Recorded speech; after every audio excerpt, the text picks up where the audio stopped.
As a result of this flooding, Harris County under a disaster declaration. Officials have shifted emergency activation now to the highest level. People who live along the San Jac are being told to brace for several more days of flooding. Stephanie Whitfield has updates from city and county leaders today. Stephanie, what are they saying? The big message is they believe the flood wave is going to arrive during the midday hours for people who live along the San Jacinto River. So if your home has flooded before, now is the time to evacuate. The areas most impacted fall in parts of Harris County and the city of Houston. So we're hearing from spokespeople at both emergency operation centers today.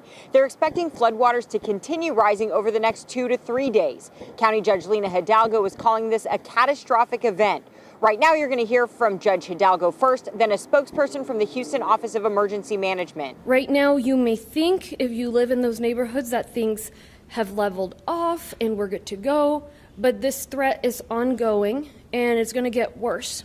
It is not your typical river flood. I know that folks who live along the river, they're river people, as we discussed when I was out there the other day. They see this happen all the time. This is not that. This is not what happened in January. This is much worse.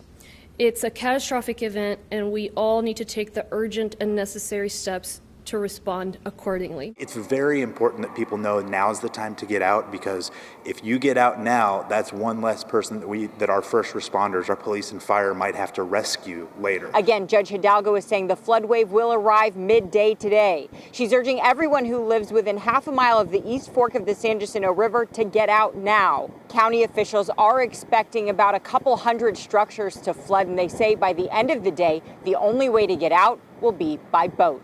Stephanie Whitfield, KHOU 11 News.